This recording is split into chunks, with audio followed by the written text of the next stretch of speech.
बोलो कृष्ण भगवान की जय, भगवान राम की जय, भगवान शंकर जी की जय, सुखदेव महाराज की जय, सतगुरु बाबा हरदेव जी महाराज की जय। भगवान शंकर जी की कृपा व उनकी प्रेरणा से आज आपके सम्मुख श्रीमद् भागवत श्रृंखला का 47वां भाग प्रस्तुत करने जा रहा हूं, जो स्कंध 10 का हिस्सा है। और इस कथा का शीर्षक है इंद्रप्रस्थ में दुर्योधन का अपमान, भगवान कृष्ण द्वारा शाल्व, दंतवक्र व विश्व विदुरथ का उद्धार, बलराम पर ब्रह्म हत्या लगना व उनके द्वारा उसका पश्चाताप करना। प्रसंग में प्रवेश करने के पूर्व पहले भगवान नाम सुमिरन। गुरु पितु मातु महेश भवानी, प्रणवहु दीन बंधु दिन दानी। बोलो शंकर भगवान की जय। श्री कृष्ण गोविंद हरे मुरारी, हे नाथ नारायण वासुदेवा। बोलो कृष्ण भगवान की जय। अनंत कोटि ब्रह्मांड नायक, सच्चिदानंद घन, सत्य संकल्प भगवान कृष्ण जी के चरणों में बार बार कोटि बार प्रणाम व नमन। अब हम प्रसंग में प्रवेश करते हैं।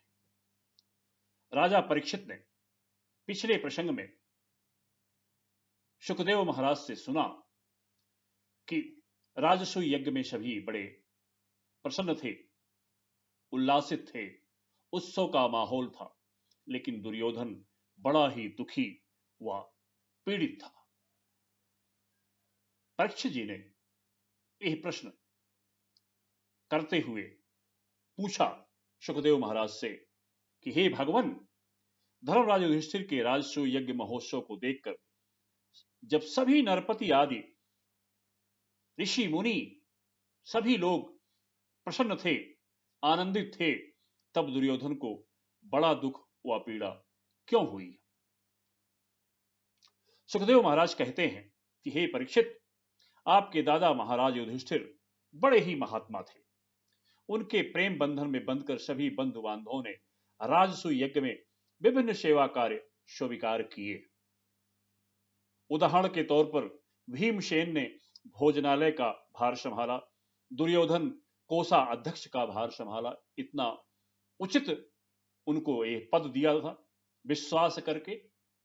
सहदेव ने अतिथियों का स्वागत सत्कार का कार्य संभाला, अर्जुन गुरुजनों की सेवा का, और कर्ण को सबको दान करने के लिए, जो कि यह दुर्योधन के पक्ष के हैं, लेकिन दोनों ही लोगों को सबसे महत्वपूर्ण काम दिया गया कि जो चाहे दान करो। और इस प्रकार से अन्य सभी कुटुंबियों को कोई न कोई सेवा इस राजसूय यज्ञ में दी गई और सभी बड़ी प्रसन्नता पूर्वक इसको निभाए। और इसमें भगवान श्री कृष्ण ने स्वयं अतिथियों के पांव पखारने का काम स्वयं लिया। जो भी आ रहे हैं, हमारे भगवान करुणा निधान, सर्वसमर्थ, सबके मालिक, ब्रह्मांड को बनाने वाले, सबके पालक, सबका पांव पखार रहे हैं। ऐसे भगवान कृष्ण को हम बार बार नमन करते हैं। ये हमारे लिए शिक्षा है। राजसूय यज्ञ समाप्त हो चुका था और अतिथि कई दिनों तक इंद्रप्रस्थ में युधिष्ठिर जी के निवेदन पर वहां ठहरे हुए थे। महाराज युधिष्ठिर के अंतःपुर का सौंदर्य, संपत्ति और राजसूय यज्ञ द्वारा प्राप्त महत्व को देखकर दुर्योधन का मन डाह से जलने लगा। और जलन का एक और कारण था कि दुर्योधन का चित्त द्रौपदी जी में आसक्त था, आपकी दादी में आसक्त था। एक दिन की बात है कि युधिष्ठिर अपने भाइयों, संबंधियों और भगवान कृष्ण के साथ राजसभा में स्वर्ण सिंहासन पर देवराज इंद्र के समान विराजमान थे। बंदी जन उनकी स्तुति कर रहे थे। उसी समय अभिमानी दुर्योधन अपने दुशासन आदि भाइयों के साथ वहां आया। उस सभा में ओह जो सभागार था उसको मैदानों ने भगवान कृष्ण जी की कृपा से भगवान कृष्ण ने उसकी रक्षा की थी। इस कारण से उसने एक अद्भुत ये सभागार बनाया था और उसके द्वारा उस सभा में मैदानों ने ऐसी माया फैला रखी थी कि दुर्योधन ने उससे मोहित होकर स्थल को जल समझकर अपने वस्त्र समेटने लगा और जल को स्थल समझकर उसमें गिर पड़े। उनके गिरते ही भीमसेन और सभी उपस्थित राजरानियां और दूसरे नरपति हंसने लग गए। यद्यपि युधिष्ठिर ने उन सबको हंसने से रोका, इस प्रकार से व्यवहार करने से उन्होंने मना किया, फिर भी दुर्योधन लज्जित हो गया। उसका रोम रोम क्रोध से जल लग गया। वो अपना मुंह लटकाकर चुपचाप क्रोध में राजभवन से निकलकर हस्तिनापुर चला गया। इस घटना को देखकर युधिष्ठिर जी और अन्य सभी सभासद बहुत दुखी हुए और यह सब होने पर भी भगवान कृष्ण चुपचाप बैठे रहे। उन्होंने अपना कोई भी रिएक्शन जाहिर नहीं किया। इस प्रकार हे परीक्षित, मैंने आपको दुर्योधन की डाह व जलन का कारण बताया।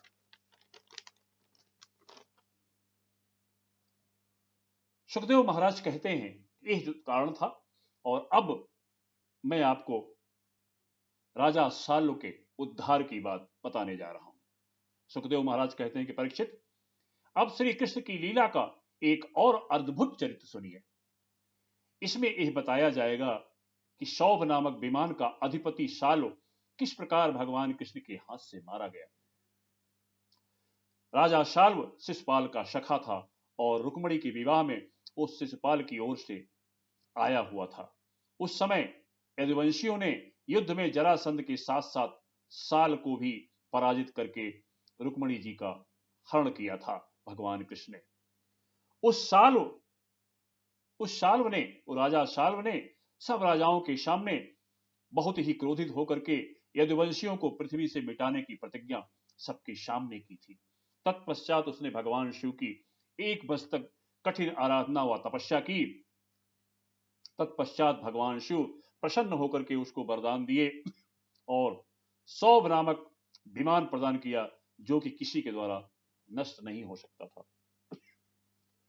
वह विमान मैदानों के द्वारा बनाया हुआ था। वरदान प्राप्त करके उस विमान में सवार होकर के राजा साल ने सबसे पहले द्वारिका पर आक्रमण कर दिया और उसके आक्रमण से सभी द्वारिकावासी अत्यंत भयभीत हो गए। यह देखकर प्रद्युम्न जी व अन्य यदुवंशी सेना उनका मुकाबला करते हुए उस पर असंख्य बाणों की वर्षा करने लगे, परंतु उसका अवैध विमान नष्ट होने से बचता रहा। सुखदेव महाराज कहते हैं कि परीक्षित, इस प्रकार यदुवंशियों व सालों के बीच 27 दिन तक लगातार युद्ध चलता रहा। उन दिनों भगवान कृष्ण बलराम जी सपरिवार के साथ राजसूय यज्ञ में इंद्रपुस्थ गए हुए थे। वहां शिशुपाल का वध हो गया था। भयंकर अपशगुन देखकर भगवान कृष्ण बलराम के साथ व अपने परिवार के साथ तुरंत आके द्वारिका पहुंचे और उन्हें युद्ध का समाचार पता चला। भगवान कृष्ण और शाल्व के बीच में तत्पश्चात युद्ध प्रारंभ हुआ। भगवान कृष्ण ने उस पर बाणों की वर्षा की जिससे शाल्व घायल हो गया और भगवान की गदा की चोट से उसका विमान भी जर्जर होकर समुद्र में गिर गया। फिर श्री भगवान ने चक्र से उसका सिर काट दिया और ठीक उसी समय दंतवक्र अपने मित्र शिशुपाल आदि की मृत्यु का बदला लेने हेतु अत्यंत क्रोध में वहां आ पहुंचा। आगे शाल्व के उद्धार के बाद भगवान किस तरह से दंतवक्र और विदुरथ का, उसके भाई विदुरथ का उद्धार करते हैं। हे परीक्षित, वह कथा सुने। सुखदेव जी कहते हैं कि परीक्षित, शिशुपाल, शाल्व और पौंड्रक की मृत्यु के बाद उनकी मित्रता का ऋण चुकाने हेतु मूर्ख दंतवक्र अकेला ही पैदल युद्ध भूमि में आ धमका। उसके हाथ में मात्र गदा थी।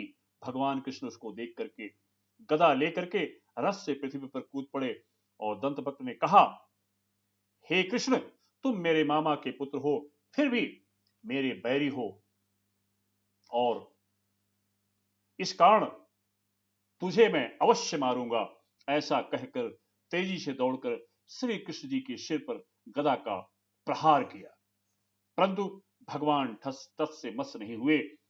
फिर श्री भगवान ने कौमुदवी गदा से उसके सिर व वक्षस्थल पर प्रहार किया। गदा की चोट से उसका कलेजा फट गया, मुख से खून निकलने लगा और वह प्राणहीन होकर के धरती पर गिर पड़ा। दंतवक्र के शरीर से एक ज्योति निकली और वह भगवान कृष्ण में समा गई। यही दंतवक्र पहले जन्म में हिरणाक्ष था, उसके बाद यह कुंभकर्ण बना और यह इसका अंतिम जन्म था। भगवान कृपा निधान है, उनके ध्यान में हमेशा उनसे बदला लेने, डाह में, ईर्ष्या में रहता था, फिर भी भगवान ने उसका कल्याण किया और उसको अपना पार्षद बनाया। उसकी आत्मा, उसकी ज्योति भगवान में समा गई। दंतवक्र का भाई था विदुरथ। भाई की मृत्यु देख करके विदुरथ क्रोध में ढाल तलवार लेकर के श्री कृष्ण पर टूट पड़ा। तब भगवान ने चक्र से उसका सिर काटकर धड़ से अलग कर दिया। यह समाचार सुनकर पूरे द्वारिका में जय जयकार होने लगी। तत्पश्चात भगवान द्वारिका में विष्णुवंशी यादव वीरों के साथ प्रवेश किए। उनका वहां सम्मान हुआ और एक बहुत बड़ा उत्सव हुआ।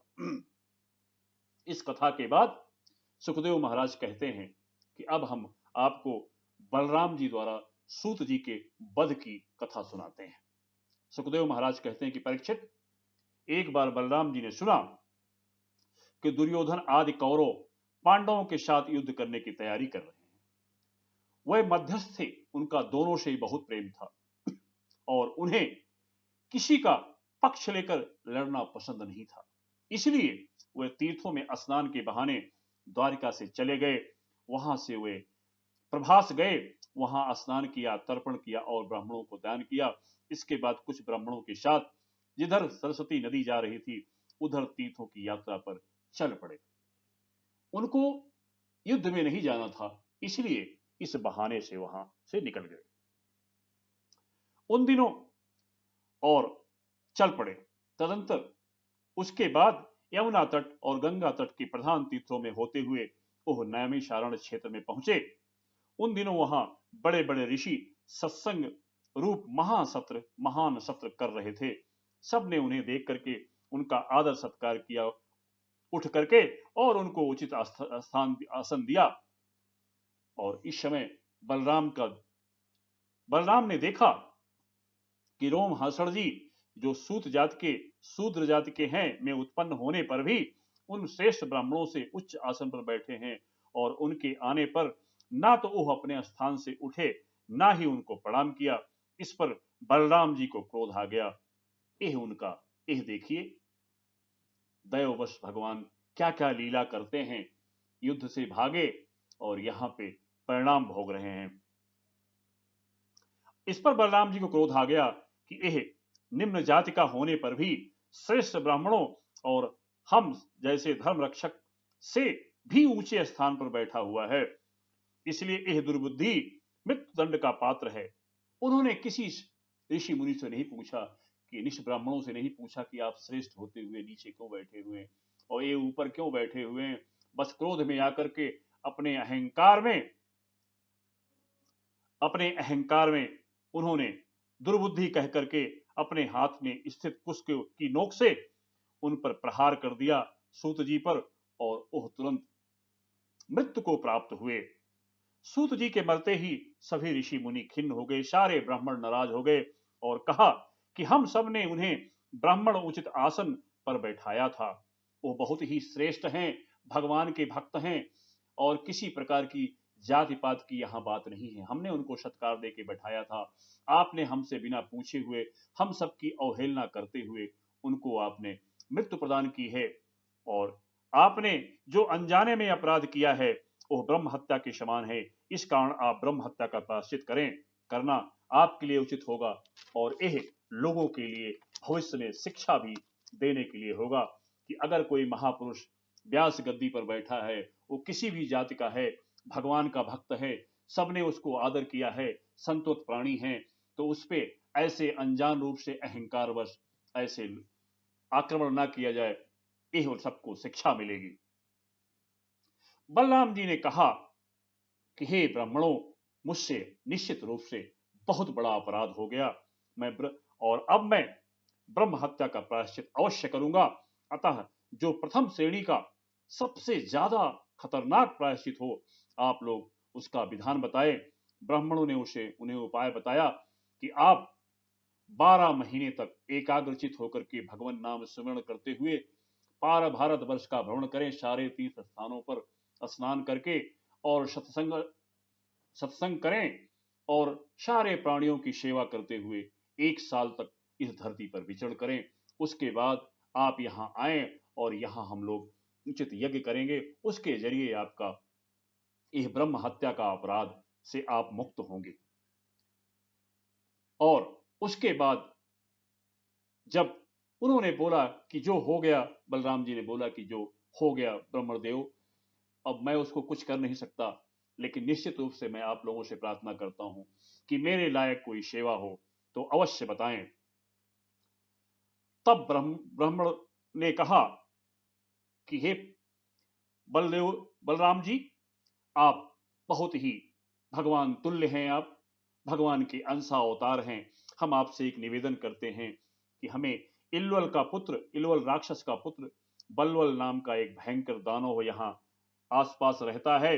वो जब भी हम प्रत्येक पर्व करते हैं, यज्ञ हवन करते हैं, तब यहाँ आ जाता है और आ करके पीऊ, खून, विष्ठा, मूत्र, शराब, मांस आदि की वर्षा करके हमारे सत्र को दूषित कर देता है।